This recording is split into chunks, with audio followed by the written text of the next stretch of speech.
All right, welcome back to another episode of Persuasion by the Pint. I'm Jonathan Taylor, along with Sean McCool and Jonathan. Today we've got a special guest on the call with us. What is this thing called? A podcast? Is that what it is? I believe I was in I think conference that's what call they're still mode there. Man, showing that's my what they're age. still calling. Yeah, It is a podcast. Yeah, on the podcast today. I was actually thinking about old school conference calls today, and maybe that's what got stuck in my head. But anyway, we're going to be talking about a book, and the book is called Confessions of a Professional Conspiracy Theorist. So we're going to be talking about that today, and we're going to be talking with the author of the book. I'll let you. So this should be interesting because it says not a true story. Wink, wink. Yeah. So we'll see how. We'll see what we learn, but it's based. It's a masterclass in how belief is made, managed, and woven into our everyday lives. Yeah. It's based on real world events, and it's a story which shows how any belief can be manufactured if one understands the levers of psychology and culture. Right. So we have the author. Yeah, we have the author joining us. He is Will's been in the PR. He's been in public relations a long time. He goes by the name Will Camden, and he'll explain. Our guest is Patrick Clark, aka Will Camden. He is an author and a 30-year veteran of public relations and strategic communications. For 3 decades, he's worked at the intersection of commerce, culture, and belief, advising on the narratives that shape our world. Started his career back in the 90s.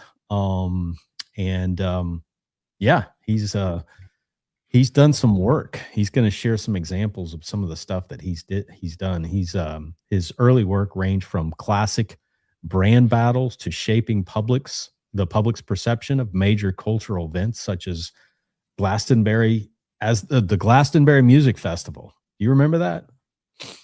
I don't. Good, because I don't.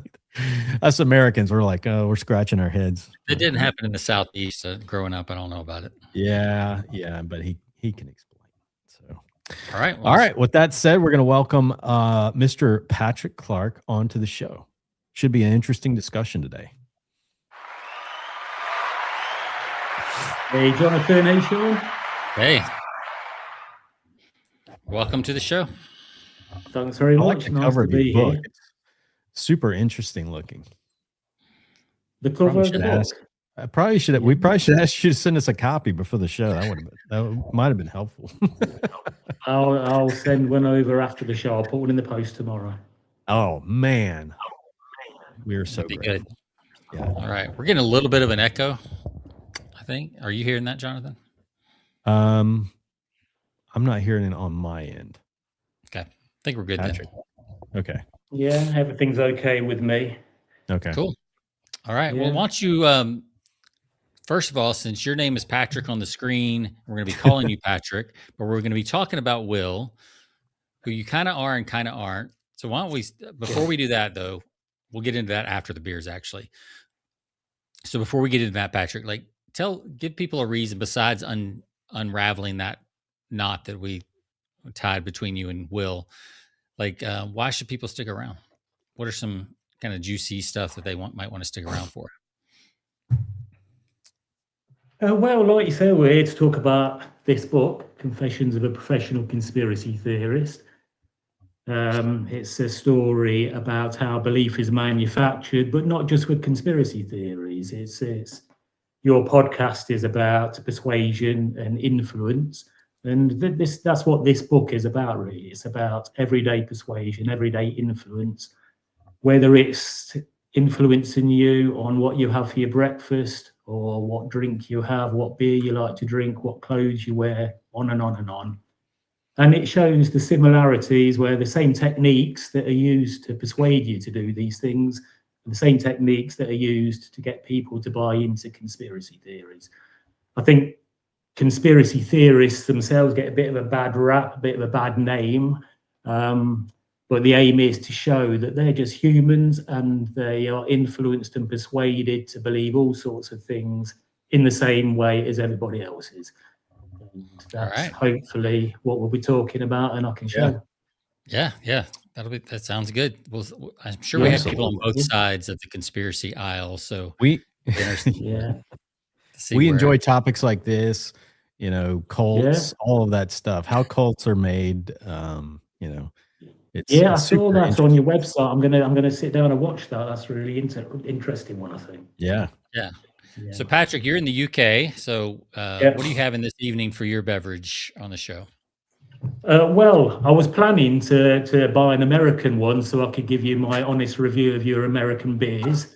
I couldn't find any worthwhile ones. Just the usual, Budweiser, which you don't want to. You don't really want to hear my opinion on that. It's okay, but we have our own. Probably match ours. Actually, we don't have Budweiser on the show, so yeah. So I couldn't find any. So I was checking out what to have, and I found this Japanese one. I think Sean, you've seen this before, haven't you? Yeah. Asahi. Yeah. Asahi. So I've drank this before, and when I was buying it, something came to me. So I bought this Japanese inspired beer. You two are sitting there drinking craft beer, I'm assuming, and I've got a brother, Philip, who's also watching us tonight, and he's sitting there drinking his Australian beer. And it did make me realise that there's three groups of people here, all drinking different sorts of beer that are sort of marketed to particular personalities, if you like. Yeah, absolutely. And it reminded me about, identity marketing, how things are pushed at us, not just because of how they taste, but because we identify with them. We see them as being part of who we are.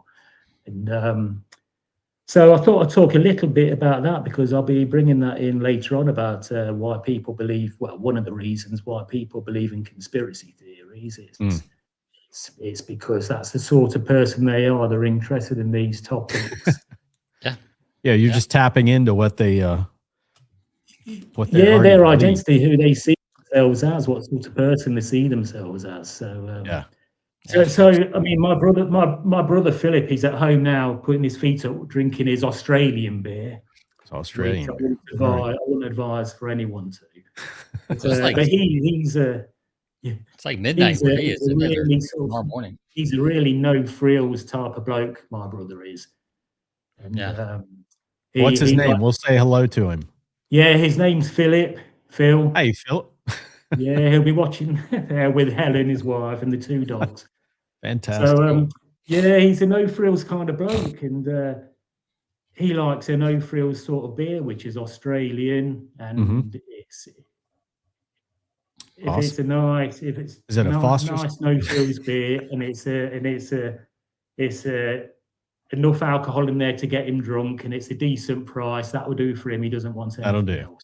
That'll do. Let's go the opposite direction, because I think Jonathan has the exact opposite of what you just described based on what he said. So what do you have up there, Jonathan?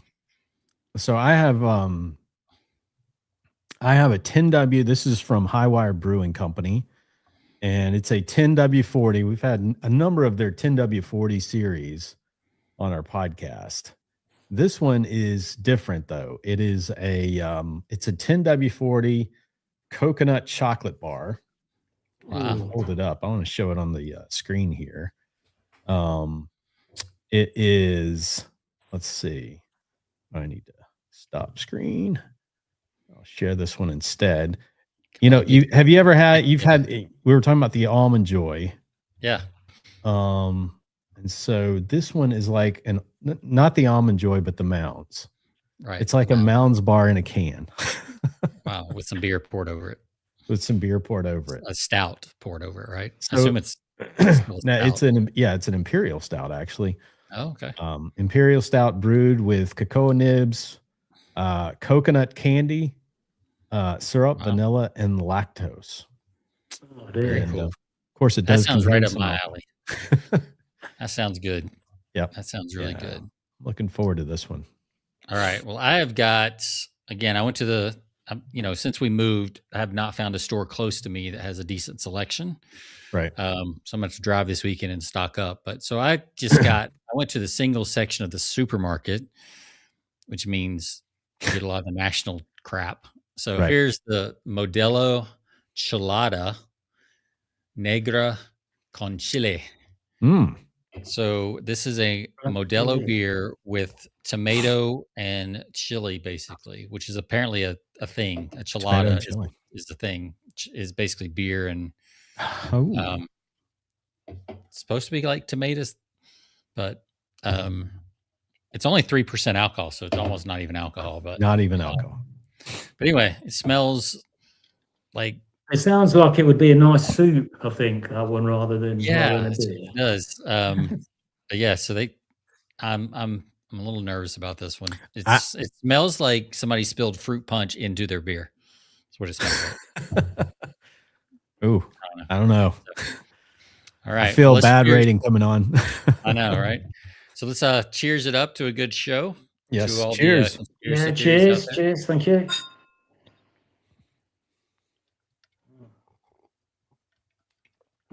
Sean, speaking of yours, I was traveling this week and visited a local brewery up outside of Chicago, and they had a jalapeno ale. Okay.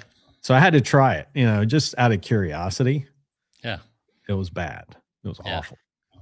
I'm still deciding on this. Patrick, we let our guests go first. You're going to give it a rating of 1 to 5 pints. You can use decimal points, whatever you want. But what would you give that dry Japanese beer on a scale of 1 to 5 pints? 1 to 5, I'd give it 3.5, 4. All right. Very good. Yeah, it's definitely one of my go-to beers. It's nice and smooth. Yeah. Yeah, it has a nice finish because it's so dry. It has almost no aftertaste to me, if I remember correctly. It is. It actually says it's super dry, but I'm not sure about that. But it is. It's dry and it's smooth. Yeah, it's nice. We'll go for 4. I think I'll go for 4 out of 5. All right, 4 out of 5. Jonathan, what's it like to? You go first. Okay, so I'm going to go because I'm still debating on this one. This one may get an elite rating. Uh-oh. Yeah, so mine, it kind of tastes like a watered down Bloody Mary, if I'm being honest. It's just a little extra carbonation because of the beer. But it kind of tastes like a weak Bloody Mary is what it tastes like. Yeah. Which is not great. I keep making faces, so I keep trying to like it, but it's just not. It's not awful, but it's not something I would get again. I'm going to give it a 2.5. Oof. Wow. Okay. So that's a pretty low score. Yeah. It is. Yeah. If you get under a 3, you're in bad territory. I did a bad job choosing, so I have to pick up for it. I consider giving this one a 5. It is very good. Okay. Sean, I think you would like it if you can find it. I highly recommend it. Total Wine and Beverage this weekend. Yeah, it's excellent. But I'm not going to give it a 5. It's very difficult to get a 5 on our show, Patrick. You really have to cover your bases. So this one's getting you can never give anything top score because you're not leaving any room for something better to come along. That's right. That's right. You got to leave room for perfection. There's rarely perfection. I'm giving this one a 4. I'm going to give it a 4.85. 4.85. There you go. Solid. Solid score. But that's it's basically a stout. Did you say your beer? It's an imperial stout. It's 8%, and it has a flavor. I don't know if you're a big chocolate and coconut fan, but it has those flavors in there. I am, but not in my beer. I mean, I'm a big stout fan. I love Guinness. And it's coconut. Yep. I think you might like this. You might like this. It's got some good flavor in it. Yeah, I don't think in Europe and stuff you're allowed the clean food laws to have those kind of beers over there. So yeah. So anyway, all right. Well, Patrick, let's jump in over here.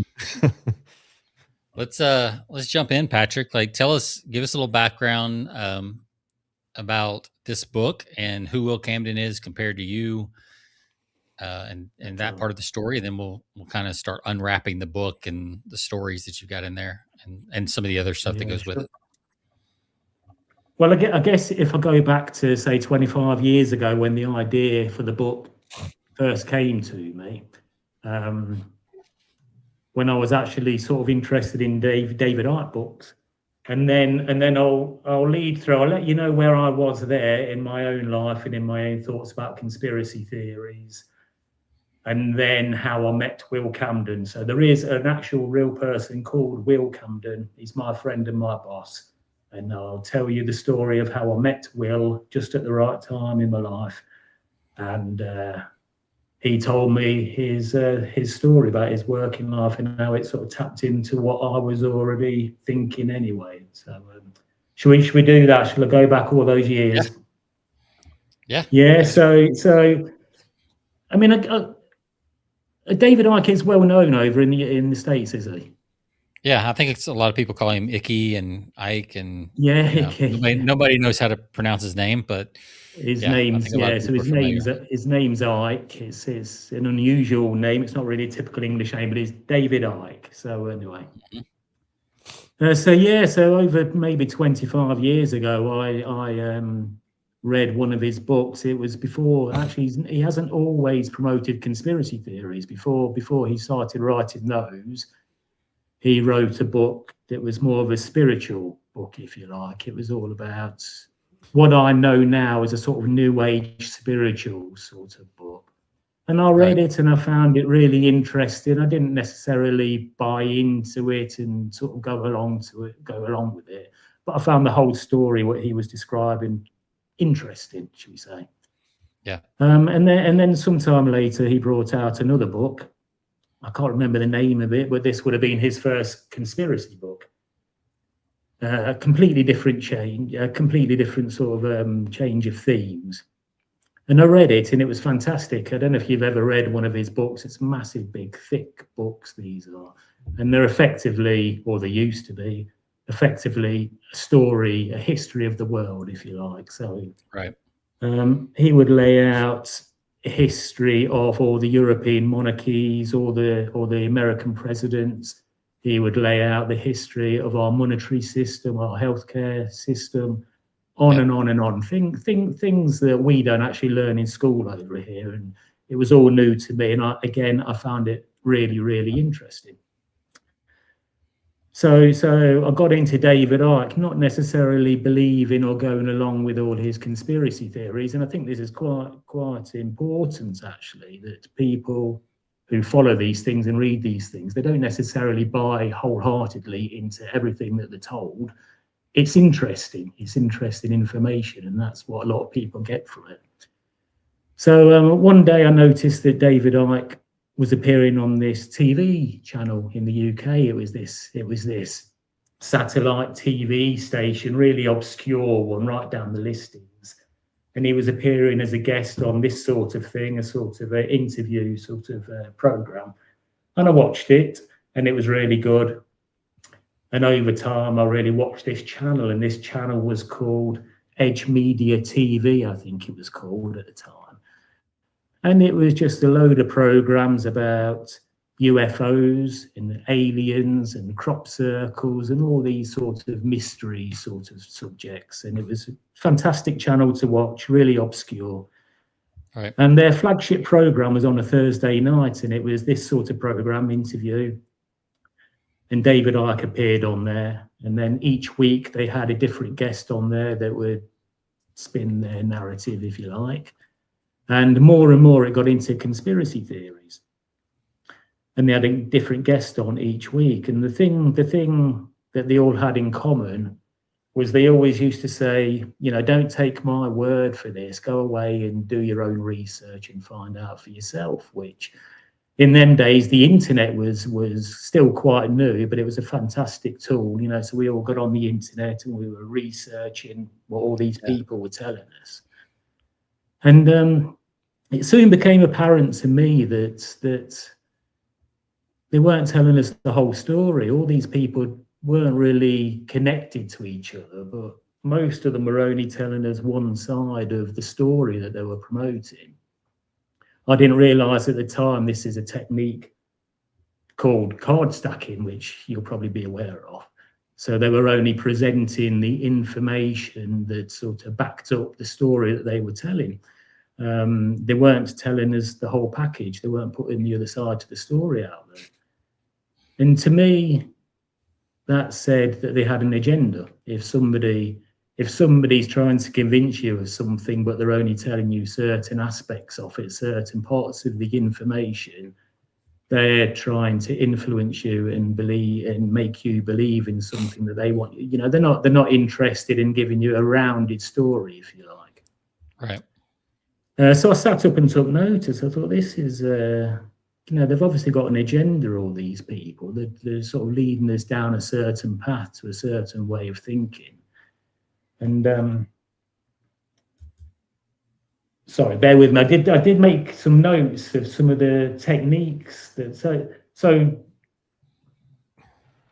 one of the guys that was on there, so they all used to use card stacking.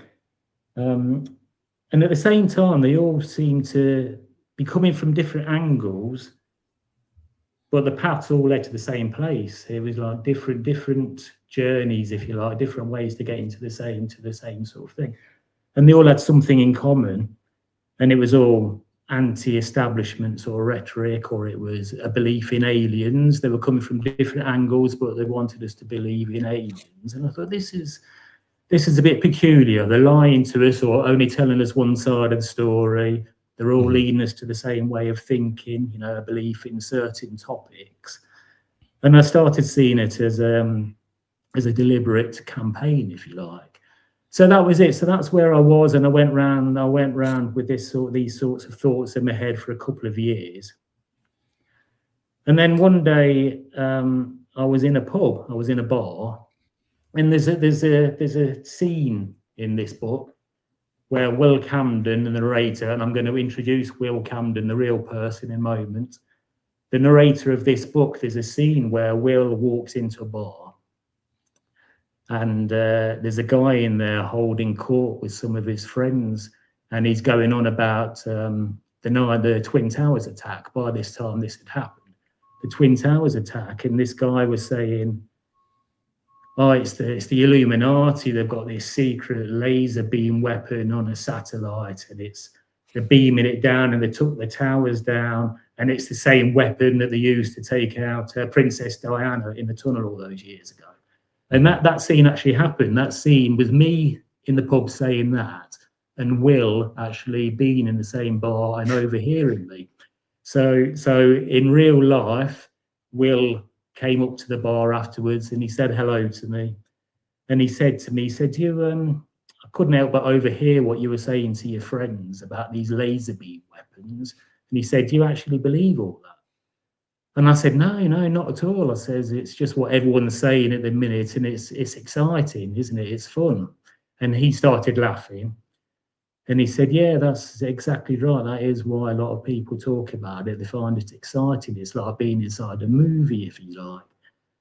And he introduced himself, and we started talking, and he seemed to know a lot about these sorts of subjects and topics.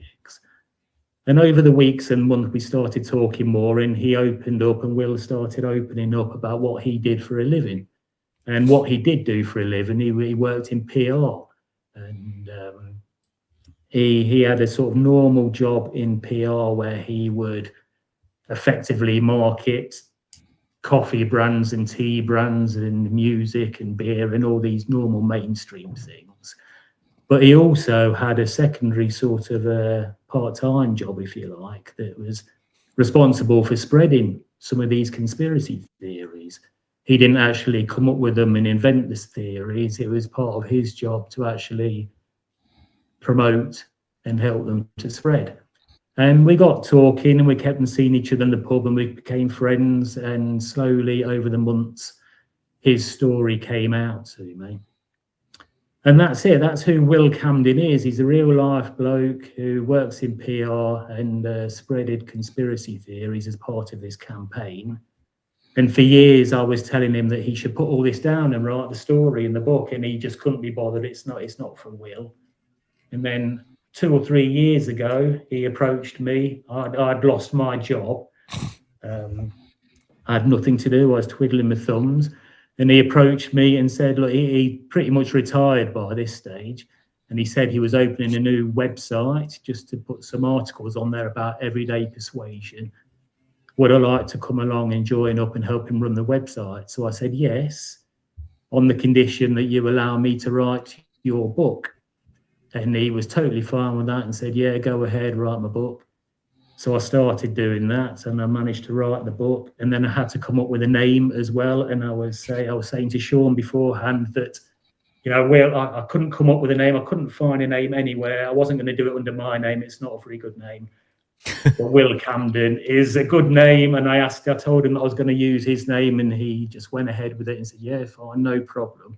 So I've effectively stole Will's identity to write his life story and to use his name, and that's where we are now. The book's published, and we run the website together. So what's some of the kind of the most interesting or maybe the most shocking thing that you learned while you were writing the book, and as you were getting to know Will and what he did, what just surprised you the most? You know, I think it was probably his work on promoting the idea of belief in aliens. Okay. Before that, I think I was just the same as most other people. I didn't out and out believe in the existence of alien life, but I certainly seen it as a possibility or even a probability, if you like. Yeah. But Will told me the story that it was partly his job and lots of other people to actually make the public believe in the existence of aliens for various reasons. And I'd never looked at it like that, because he told me that there's absolutely zero evidence for the existence of aliens. It's all built on faith, pure faith, and relying on being told by other people like the media or respected people like physicists that you might see on the TV saying about the probability of, you know, life because of the amount of stars and the amount of planets. And he explained to me all this, and it never dawned on me before how much of our belief in aliens came from third parties, came from external sources. It wasn't, you know, we were being effectively trained to believe in the existence of aliens. So I guess that. So I'm curious, like, so if that's the case, if there's somebody back there, you know, obviously paying Will to do this, right? To write the propaganda or come up with the ideas.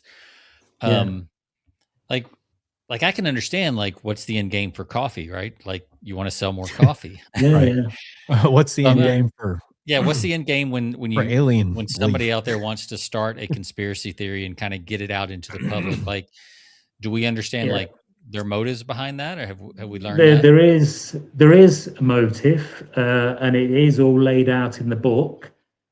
I'm not sure whether I actually want to get into the motives now. Okay. I will do briefly. Okay. But give us a little snippet. That way, if people want to get the book, they'll be able to do that. It's effectively, this is what I've been told, and I believe from what I've seen and I've heard. It's effectively a social management program, not just the belief in aliens, but the whole worldview of conspiracy theories. When I talk about conspiracy theories, the ones I'm talking about are ones that maybe were pushed by people like David Icke 20 years ago. So it's things like belief in aliens as the creator of mankind, if you like. There's a belief in the Illuminati as a sort of cultural bogeyman, if you like, a sort of modern, updated version of how they used to use the devil, the idea of the devil in the old days.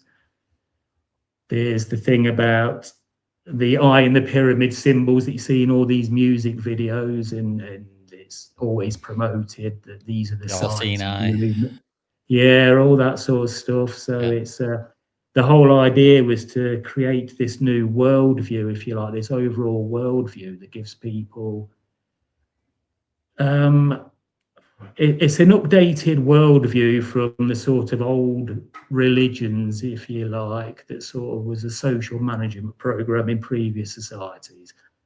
And the reason for it is because of the way the world is changing because of technological upheaval. The whole society, humankind is changing like never before. The whole world is being tipped on its head. Everything we do as humans, is about to change. So the way we produce food is about to fundamentally change. The way that we give value to our currency is about to fundamentally change. Our healthcare system is about to fundamentally change. Everything is dramatically changing because of technological advancement. Not only is everything changing, it will also have massive big knock-on effects, like the power structure of the world, if you like. All the new tech companies, they've got the resources, the tech know-how. They're going to be taking over from the old world establishments, if you like. Right. The tech So I'll stop there. You what, sorry? The tech oligarchs. I think that's what they're calling them. Yeah, the tech oligarchs. Well, yeah, well, they've got all the know-how of everything we're going to be doing as humans from now on. Like I say, the way we produce our food, our monetary system, our healthcare system, absolutely everything, our system of government, all of these things are going to be totally turned upside down as we move on with technology and technological advancements. So then, let me see if I'm tracking correctly.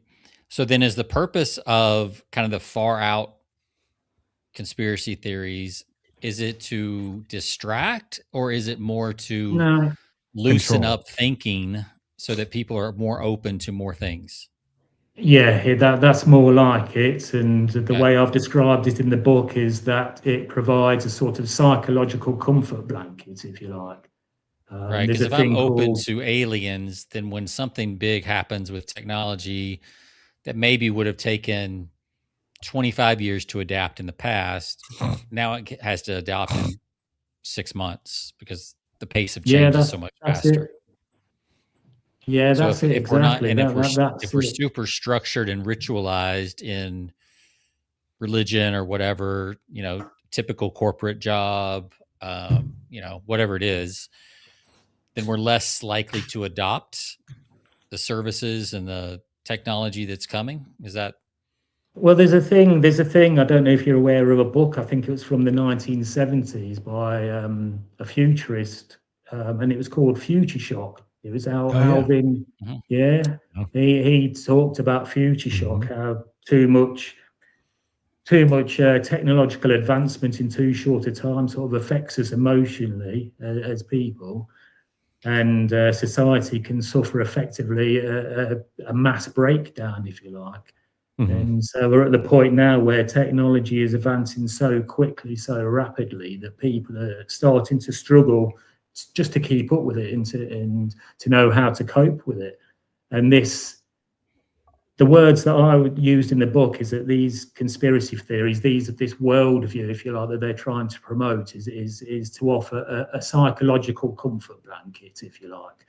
So a lot of these conspiracy theories operate as almost mythology, the narratives, the mythologies. So there's stories about how all these things came about. And like you were saying, Sean, it's a sort of quick shorthand story about aliens providing all this technology, for instance, Right.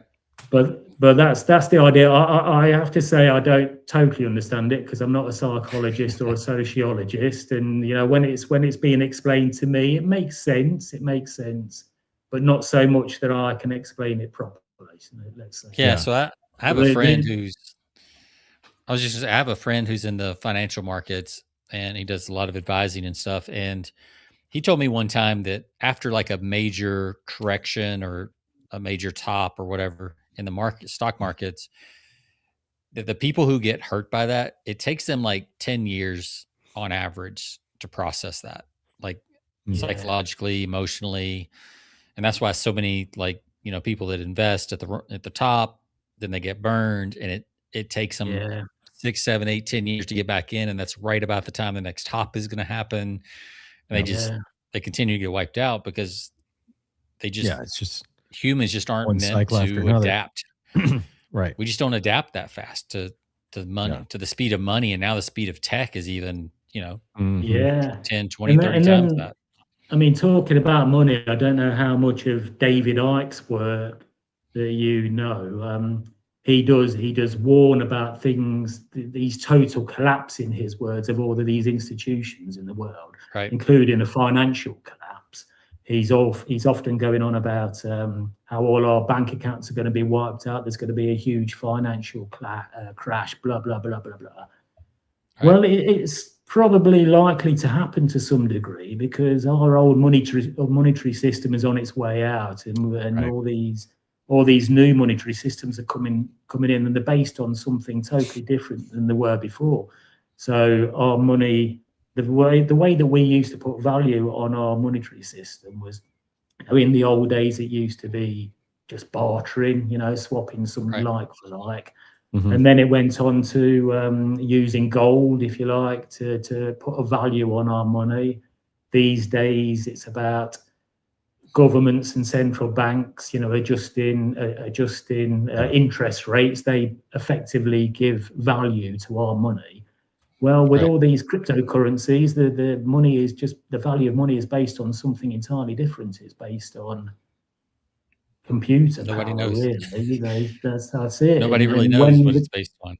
Well, no, they don't really, do they? But there's going to come a time when those cryptocurrencies take over from our old system of currency, and there's going to be a huge crash. Well, there's going to be a crash in some sort. People are going to have all the savings wiped out.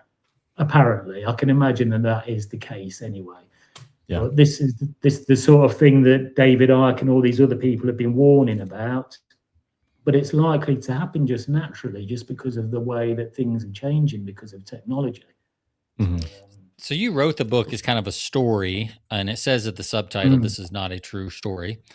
But you wrote it, as any good fiction book is, based on a lot of truth. Because all good stuff is based on truth, right? Even some of these conspiracy theories, there's always a little bit to be some level of truth in it for it to really take hold. Yeah, I would say there's a lot of truth in it. When I first started reading these world histories that David Icke would put out, I would guess 90% of it was true. They're sort of verifiable facts. So you could see all these royal families throughout Europe, that they all intermarried. It's factually true. You can check. You can check that the American presidents are all related, and they're all related to English kings, etc. That's all verifiable facts. It's all of these provide a base for reality. They're sort of 90% true. What comes on top of that is the interpretation of what it actually means. When you have all these super elite families all interconnected, it's just natural mathematics. They all intermarried because there's a very small pool of people to marry in that sort of social class. And if you go back just a few generations, you'll probably find that all us three are related anyway. It's just mathematics. But the interpretation that the conspiracy theories put on, and is not about mathematics and gene pools. It's about, they say that all of these families are interconnected, and it's because they came from outer space. Is these aliens traveling down to Earth to enslave mankind and all this? So it's the interpretation. So the verifiable facts are quite often true to a large extent. And then it's the interpretation that's put on them that people buy into, is the influence and belief. Yeah. So I remember one of my copywriting mentors, he would talk about logic chains and how, if you put one or two true facts, three true facts in a row, then the fourth thing could be just about anything, and people will assume it's also true. Yeah. And that sounds, so you're like, if you start talking about how these, the royals are intermarried and they control the world, and both of those are kind of true, those are true, then the third leap, they must be from outer space and have a plan. It's like, well, yeah, I guess, Well, I've jotted down a few of these techniques that they use, like techniques of let's propaganda, as it used to be called. And one of them is the foot in the door technique. And that's exactly what you've just described there, Sean. They start off with something very small that's pretty much true. Governments lie to you. that Okay, everybody we can can all agree agree. to, right? It's got to Yeah, be that's it. something universal. You can agree to that. Yeah. Governments lie to you. We can all, Yeah. agree to that. And then they just go to the next they take another little step that's also true, and Right. that politicians lied to you, and that one on the news over there has lied to you. So that's systemic. It's not just individuals that are lying to you. It's the organisation itself. Politicians, the government. And you think, okay, yeah, I can sort of see that. There's more than one of them doing it. And then before you know it, it's all politicians, all the elite families in the world are all lying to you. They're all in it together. They're all out to get you, blah, blah, blah. And by that stage, you've sort of took a load of little steps. It's the foot in the door technique. You took a load of little steps and you've ended up at this place that if they just hit you with that to begin with, you just think they're crazy. But they've built up to it slowly. They built up to it slowly, introduced one new thing at a time as they've gone along. In the courtroom, that's called leading the witness, right? I mean, you're just yeah. It slowly, is, you're slowly moving him, But you got to start with some basic truths, right? That everybody agrees that's right. on. Yeah. That's so. What are some of the other techniques that have been used? Well, so I started off. So the first thing that made me sit up and take notice was the card stacking. So that's where they've presented all this information that leads you to one way of thinking, but they haven't presented the other information that could see, where you could see it with a more balanced view, if you like. So that was that. I've written some of those sales letters. Yep. Yeah. Well, one of the guests on the old TV program I used to watch, he was interested in making us believe in aliens. It was American guy called Lloyd Pye. I don't know if you're aware of him. No. Aliens must have abducted him. Well, he came across this elongated skull, and it turned out it was a human skull. It was a child's skull with a deformity, and but he claimed that it was an alien skull.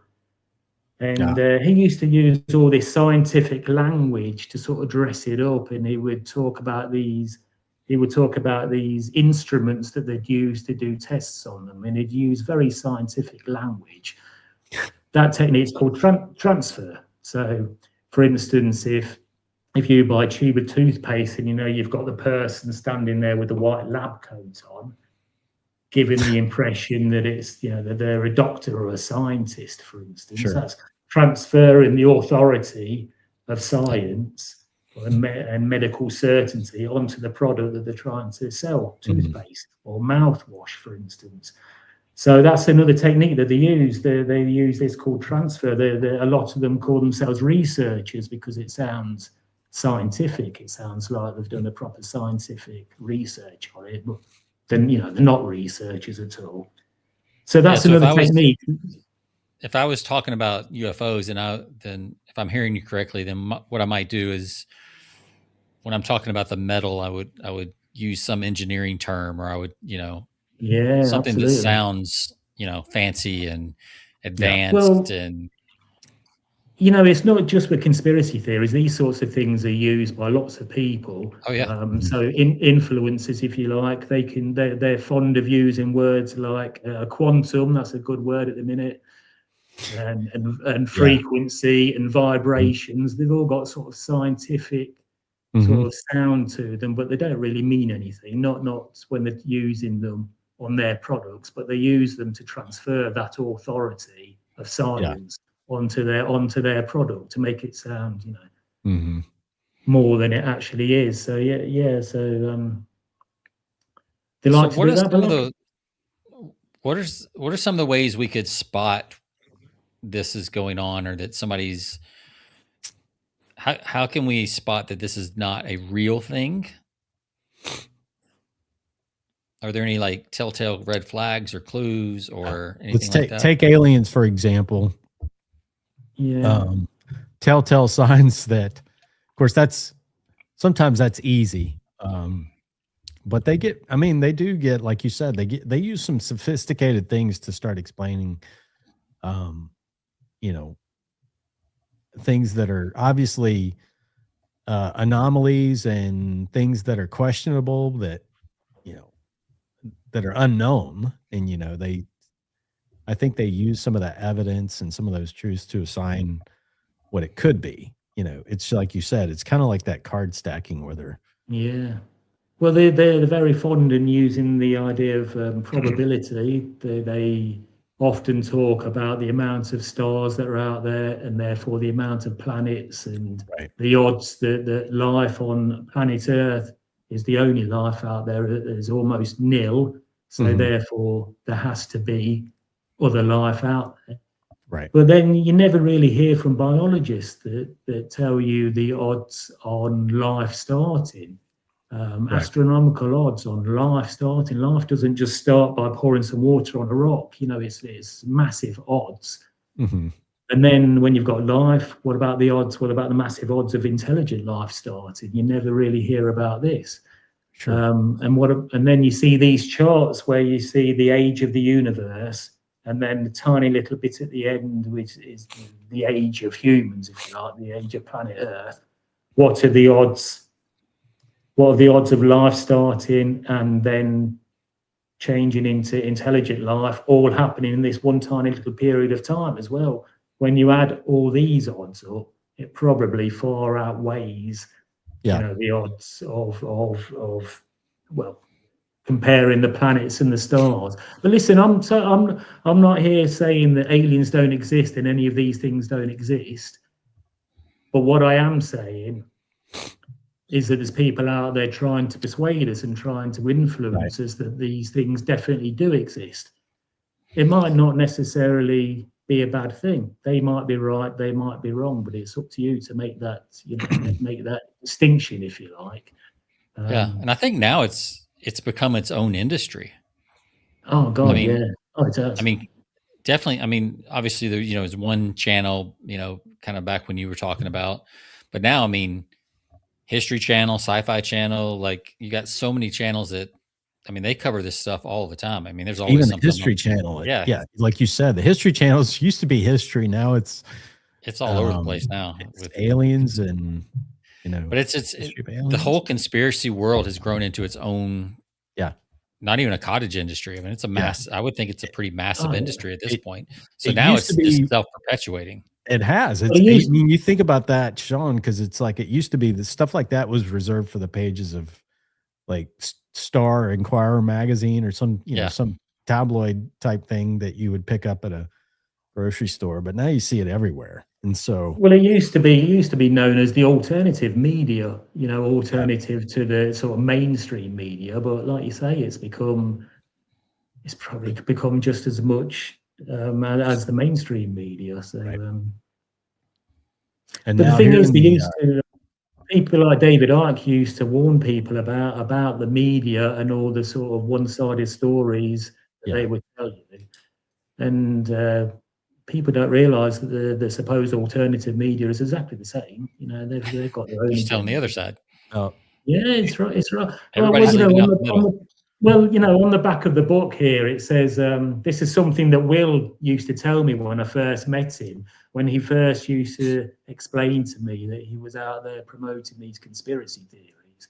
We would talk about the so-called, the supposed truth movement. Yeah. He would say to me, he says, you know, the opposite to a lie isn't necessarily the truth. Usually it's just a different lie. That's all it is. and that stuck with me. That sort of brought it home to me. And I thought, you know, he's dead right. Just because these people are pointing out lies that were being told by the media doesn't mean that what they're saying makes it the truth. It's just a different version, their own version. Sure. If you like. Here in the States, I don't know about the UK, but here in the States, I find it interesting. We always get an alien story that comes out at like, the timing is always interesting because it drops like during something that's political. So you wonder if like, I wonder. It's a running joke now. Like, oh, is this a distraction or is this like? Well, I think there's lots of people out there that want us to believe in aliens. I mean, you know, especially the security services. Obviously, it's a good cover for the CIA and all these sorts of people with you know, testing out new aircraft. It's a great cover story, isn't it? Having people believe in aliens and UFOs and all that sort of thing. But there's probably religions out there that want aliens to be our new creation story, if you like. So they're interested in promoting this mythology as well. And there's lots of different groups that wants us to believe. Even the entertainment industry, it's exciting, isn't it? Believing in aliens, so that they want us to believe in aliens. But again, there's absolutely no truth. And I mean, they make a ton of money off of these movies. I think we got a big blockbuster coming out this summer on. First Contact or what's it called? Yeah. No, it's called Disclosure Day, I think. Disclosure Day. Yeah, that's it. Disclosure Day. Disclosure Day. Yeah, that's a big one. So, Patrick, some people. Yeah, I think so. Yeah. Yeah. Some people, and I don't know if this is like, I can see, especially after talking with you, I could see, knowing that there's a PR behind a lot of this, that maybe this was just a double down by the PR firms. But there's a lot of people who they tell us this stuff so that when it does happen, like the reason they make movies like Men in Black is so that when it does happen, we're already prepared for it. So it is real. They're just slowly preparing us for it. So, I mean, that sounds like that sounds like a great argument, but I wonder if that's like something that people decided and when they took the theory and ran, or if that was a piece of like, hey, they're not really buying this. We need to up the pressure a little bit. And they come up with, an idea like that. Yeah. I mean, I've heard all those things before. I don't know. It doesn't ring true to me. I think there'd have to be too many people that are in on it for, and they wouldn't be able to keep it. They wouldn't be able to keep it to themselves. Some of the things are really interesting when you see like the Simpsons and these TV programs that do actually show things that do appear to happen. It's interesting, and I won't try and give a reason for it or explain it. I can't explain it. So, what do you make of just a coincidence? Humans love putting meaning on coincidences. Yeah, we love seeing patterns, and when something like that happens, we have to assign some sort of thinking behind it. We have to assign some sort of truth behind it. We can't just say no, it is a coincidence. But I don't know. You were going to ask a question, Jonathan? Yeah, I was going to say. I think I was going to ask what do you make of, when they bring forth people. I always find it interesting when they bring forth people with credentials, Air Force pilots and all of these people who are witness to things, not necessarily aliens. They don't come out and say that. It's things that are unexplainable. But, again, going back to leading the witness, they like to insinuate. Well, that's another technique. That's known as the third party technique. Right. Or where they do. I mean, they have Air Force pilots, and they always say they say things like, I've seen some things that I'm not allowed to say. And this sort of thing, like you say, they insinuate things, and because these people have authority, there's this thing called authority bias that people naturally, believe the more they accept what they're being told by somebody they see as having some sort of authority. Or some sort of in any uniform, in a uniform, so that sort of thing happens all the time, and it's a slow drip feed, isn't it? Every now and again, one of these people will come up and say that they've seen all these lights you can't explain, blah blah blah blah, and it's just a slow drip feed, But it's not just aliens; it's other things. So Will told me, Sean, you asked me what was one of the biggest shocks that Will told me. He told me the whole idea about promoting a belief in the Illuminati as shape-shifting lizards. It sounds ridiculous saying that, and it probably is ridiculous. But it was incredible the amount of people that actually bought into that. David Icke was big on that. Yeah, he's the one that brought it to the. Yeah. He's the one that brought it to the masses. This idea that shape-shifting lizards. It's in my book actually. It's that whole situation is talked about in the book, where Will said to the people that he was working with, he said, "This is ridiculous. People are not going to believe that the world is run by shape-shifting lizards." And they said they will believe if we tell them enough times from enough trusted voices, it will slowly start becoming true. It will start becoming, the illusion of truth, I think they call it. Well, here's one I have for you that I'm curious about, and if you and Will have ever had conversations about it, the Mandela effect.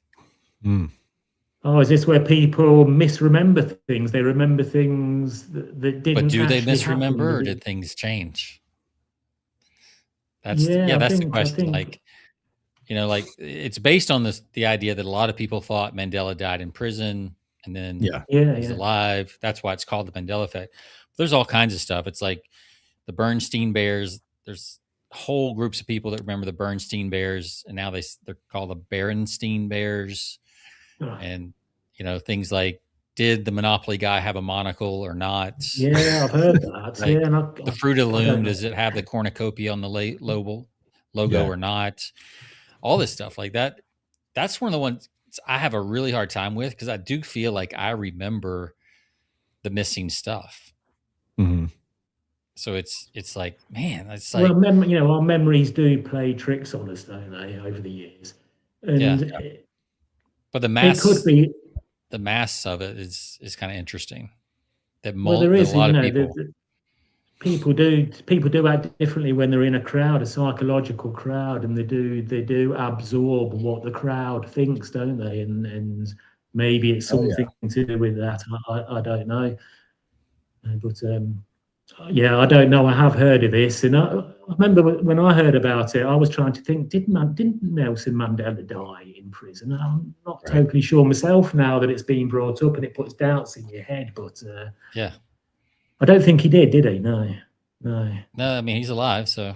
Oh, he's still alive now, is he? I don't know if he's still alive. I can't remember. No, my history's not that good. In fact, when I picture him, I picture the actor who played him instead. Morgan Freeman did. Morgan Freeman, yeah. So he's still alive. Yeah. Still going strong. So Mandela effect's a big. I think. I don't know if people call. Yeah, I mean, I think people call that conspiracy theory, because they're like, why are these companies covering this stuff up, or why are people covering this stuff up, and sometimes it's not even a conspiracy.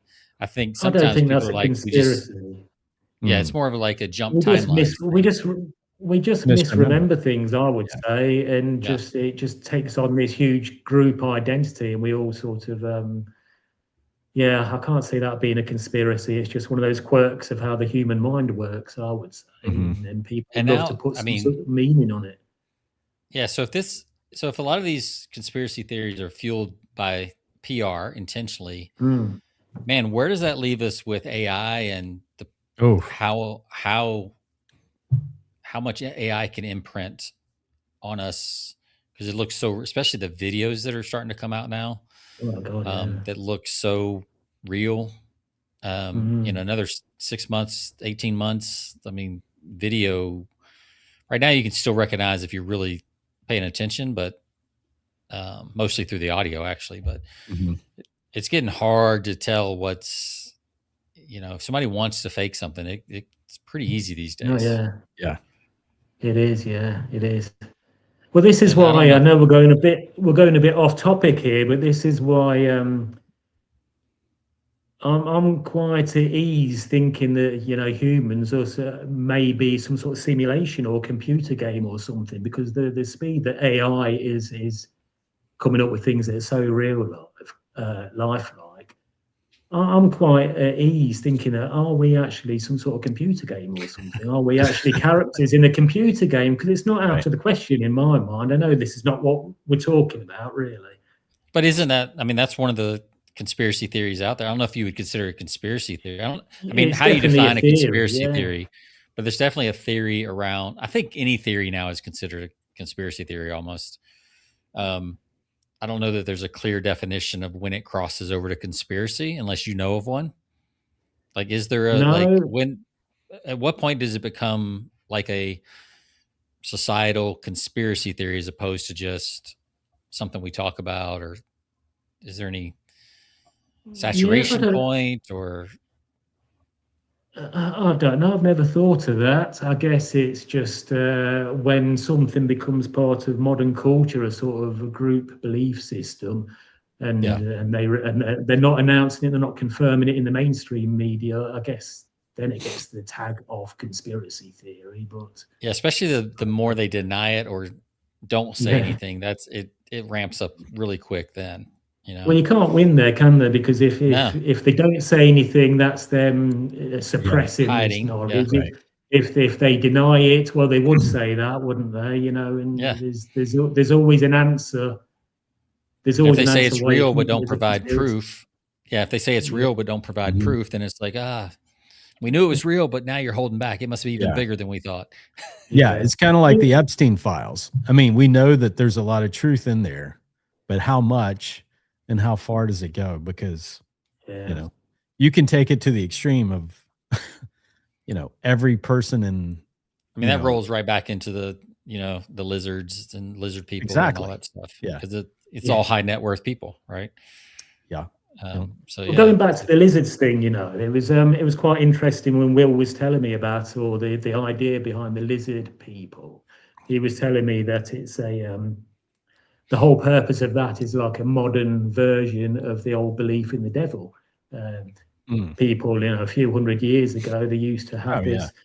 They used to have this belief in a shape-shifting reptilian that was the cause of all evil in the world, and he had magic powers to make your crops fail or to make people ill and all this sort of stuff. And he said, the Illuminati shape-shifting reptilians now that we have is just an updated modern version of exactly the same thing.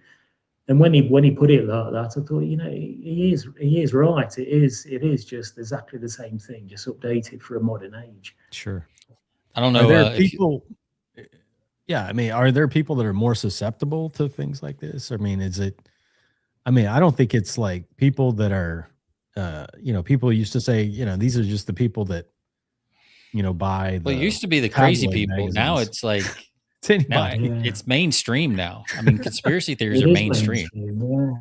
Yeah, so anybody can jump on board. I mean, it's not just people. It's not the low information people. It's anyone, because the media. This has been so perpetuated throughout the mainstream media now that it's easy for anybody to get caught up in whatever. Well, I think we are at a point where there's a big crossover now between mainstream media. That's all dying out, if you like. Everybody's online.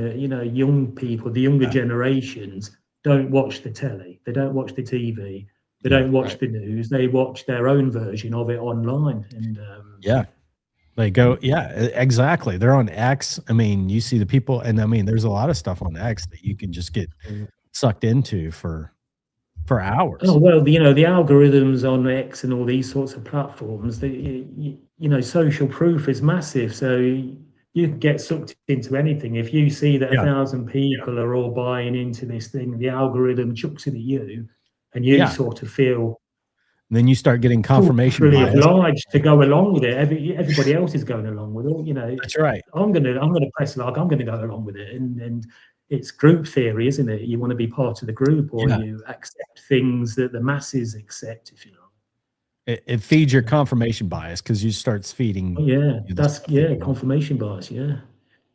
There we go. Remember these guys, Jonathan? I put on the screen this is where I first learned about lizard people, right here. This is from the Land of the Lost TV show back in the 70s, right? Yeah, the 70s. These were like recurring creatures on that show. So that's when the lizard people, I guess, came to Earth, or at least the first one we knew about it when we went back in time to Land of the Lost. But what were they called? They were called I've never seen this. I was never into science fiction. Yeah, so this was like an afternoon show back in the 70s that all of us Gen Xers grew up watching, with terrible animation, special effects. Do you remember the show that was out? I mean, you remember this, Sean? The TV series It, or was it? Yeah, No, not it. It was no V. Oh, V, yeah, I remember that. Remember They the used to aliens be like, came and they looked like us, but underneath their human skin, yeah, they were all lizards. they're Yeah. all lizards. Yeah. Well, David Icke will tell you that that's more of a documentary than a film. He said that that is them showing us the reality. They're taking the mick. They're putting it right in front of us. But yeah, that's that whole, there's that whole world that believes that the reason they show us is so that we're ready when it happens and we don't freak out and we don't resist as much, so they can stay in control and power. Like, it all makes sense. It all adds up. It's so, and I think, like you said early, Patrick, like it's a form of entertainment. Like, people want to believe something, and so many institutions have let us down. Yeah. That I think people are just dying for stuff to believe. You know what I mean? Like, yeah, they are. and so and it's kind of weird, because as long as you don't know the truth, then there's a form of hope to that. Because once you know the truth and it's not what you thought it was, then now you got to find something else to believe in. Right. But as long as it's kind of out there and there's some hope that maybe it's true, but it's not untrue yet, there's a pull to that. I think that's what drives a lot of sales and marketing and persuasion, is just the possibility and the hope. Yeah, the thing that's just out of reach. There's something really exciting and interesting that's just out of reach. But absolutely. you keep going. That's what heaven is, right? Or it keep working away, and you'll get there in the end. Yeah, heaven, nirvana, like, pick your religion. Like, it's putting it out further, so you're not so worried about whatever's going on today, and absolutely, all the strife and trouble and toil of today, that kind of thing. So, well, Patrick, we go back to assigning blame, yeah, which is big in marketing and influence. You assign blame to something, it's amazing how conspiracies follow marketing to such a degree, in that, you think about the the principles of persuasion, social proof. You mentioned, Patrick, you mentioned authority, using authority as a means of persuading. Assigning blame is something that we talk about all the time, that's used in persuasion. You assign blame to a particular group or particular it's like, it's like, this is the reason for your problem. So let's have a look. You've got things like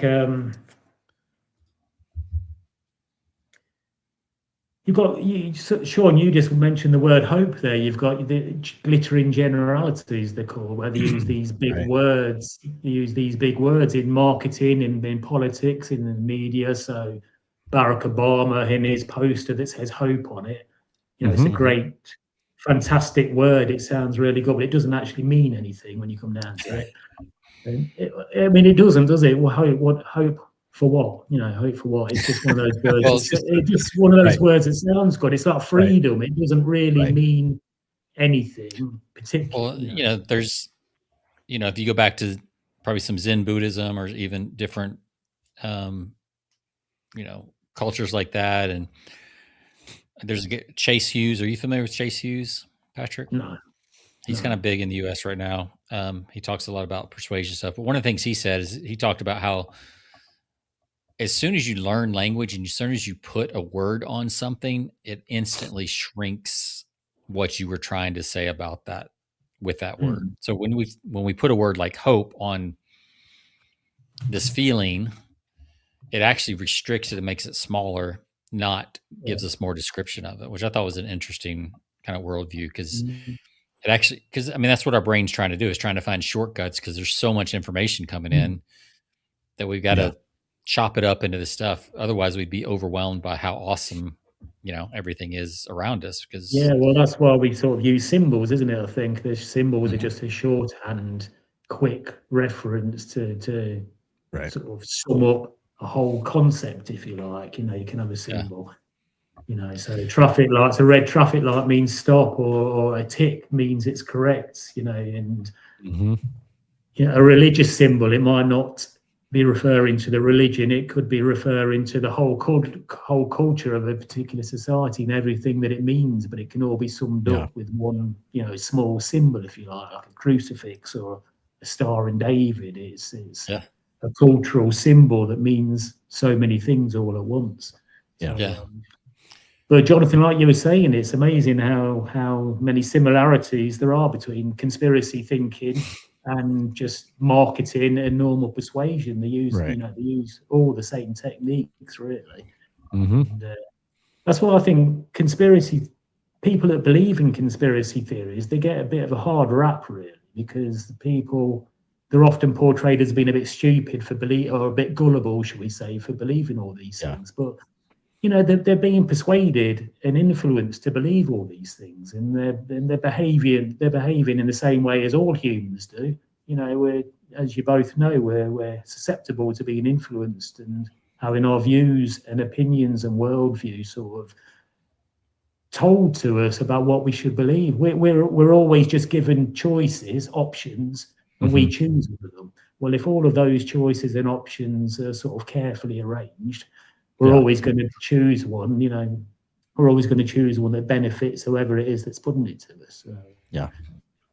Yeah, it's amazing. As sophisticated as our brains are and how amazing our brains are, they are so easy to hack. Absolutely. Oh, yeah, they are. We hate we hate those open loops too. I mean, we try to close things out. Yeah. And so whenever it's funny because you always you always watch these shows like these conspiracies, and they always ask questions at the end, right?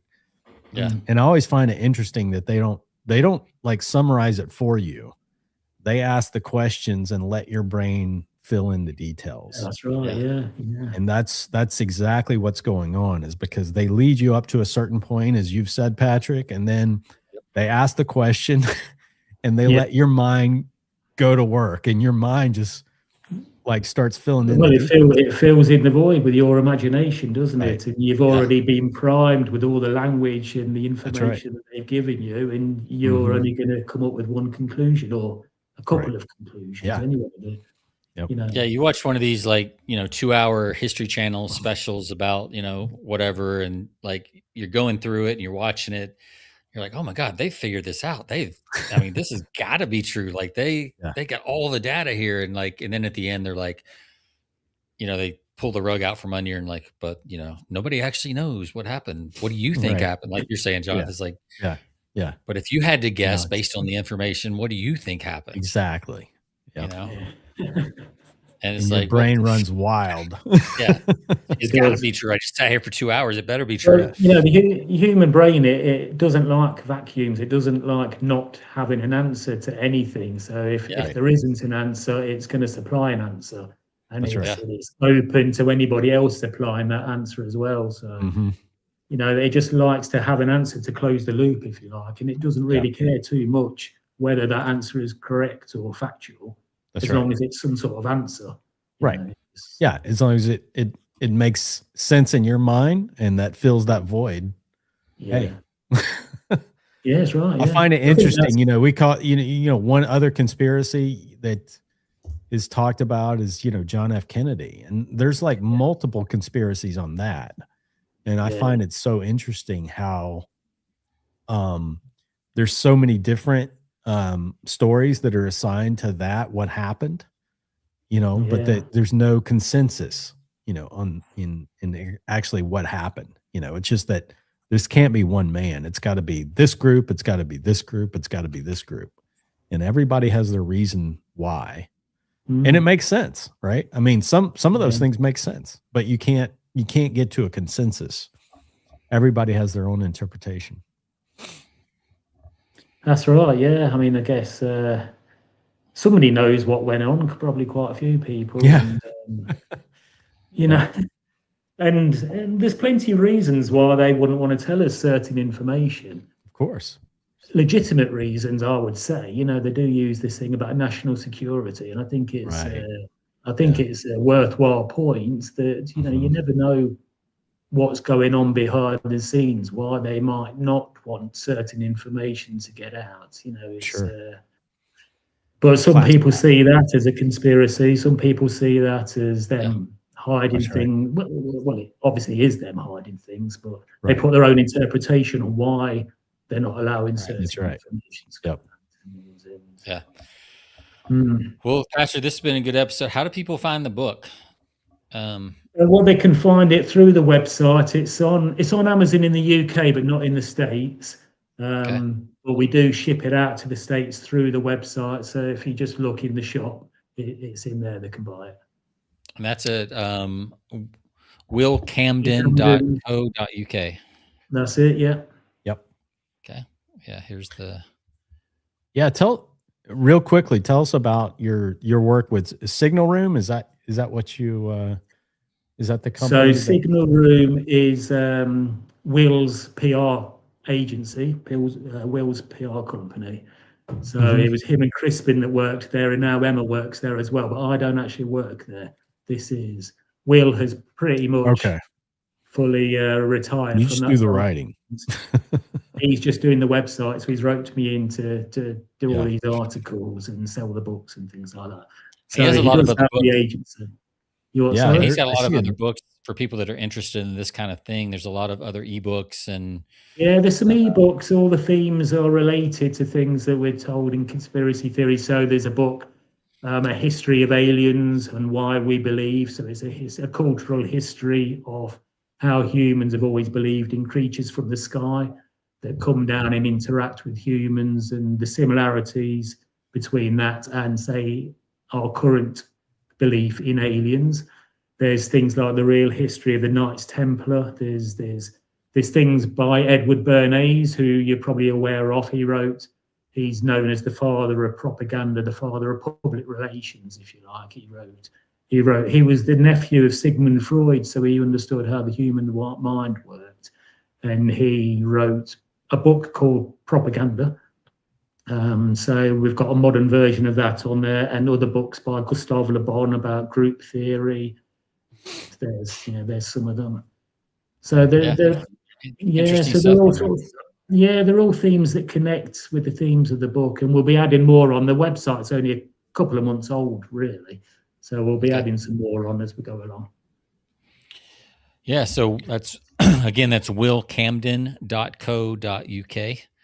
That's it. That'll get you to the store and the shop and a little bit more about what's going on over there on the site. So, Patrick, any last words you want to share?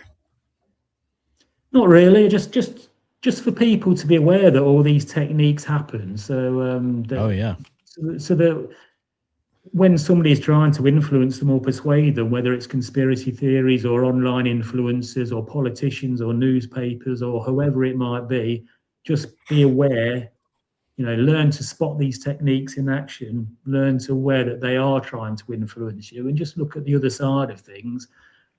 Sure. Get another perspective from another point of view.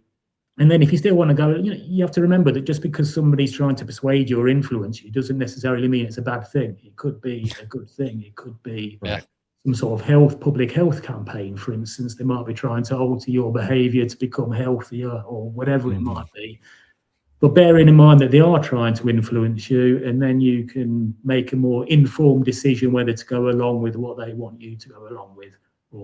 That's a good point. It's not always necessarily bad when somebody's trying to persuade you or influence you. No, absolutely not. We're trying to persuade. People try to persuade us, every day of our lives. It might not necessarily be a bad thing. They try and persuade you to live a more healthy life, or to stop smoking, or to cut down on drinking, or to do more exercise, and it could go on and on and on.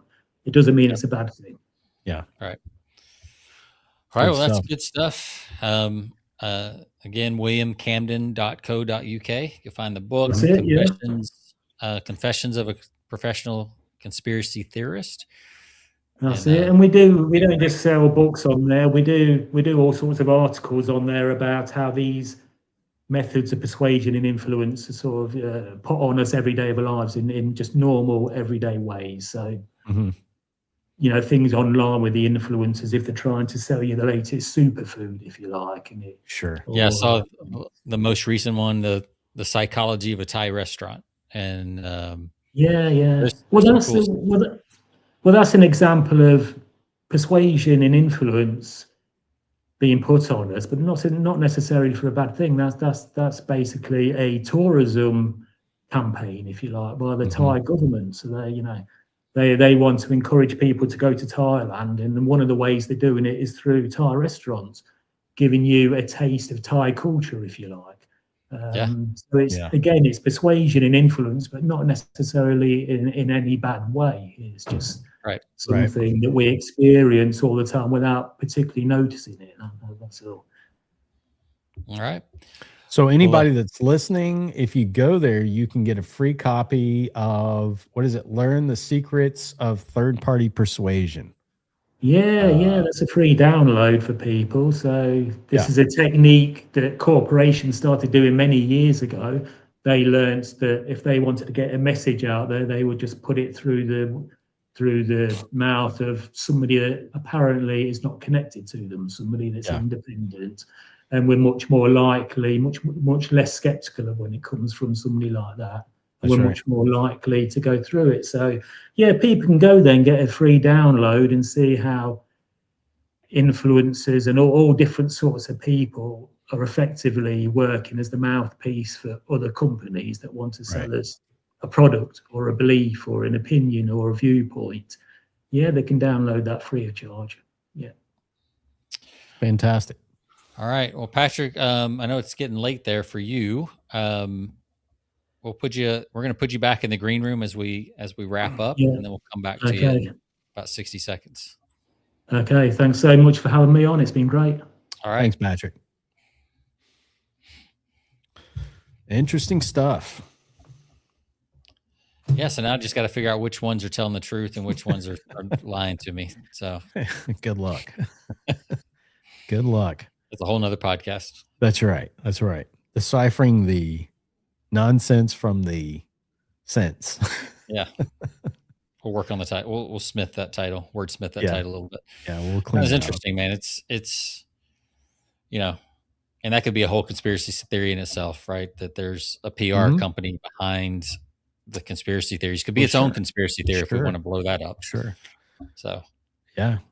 We can go back through the years to, stuff that we've been pushed. From the early stages of our childhood, Sean, remember the food pyramid and the old, all of the stuff that we grew up on is, we're starting to learn is rubbish, it's being replaced by other stuff that may be rubbish. Yeah. Who knows? And maybe it was a lie. Maybe it was just, maybe it's just people didn't know any better back then. Could be. Yeah. You just don't know. It's a little of both, I'm sure. Yeah. Because, it's definitely some agendas. But yeah. I do know, speaking of lizards and all of that stuff, going back to the old, the lizard brain that we have, our lizard brain always loves the simplest answer to everything. And so we gravitate to those simple, those simple graphics and those simple, constructs that are put before us. It's like, oh, that makes sense. I'll go with that. Yeah. I don't have to do too much thinking. Yeah, exactly. Make me a nice little pyramid. That looks good. You're right. Yeah. Yep. So, all right. Well, thanks for joining us. This is episode, again, this is 423. And check us out. You can find us on all of your favorite podcast platforms. And thanks again to Patrick for joining us, spending some time. Interesting read.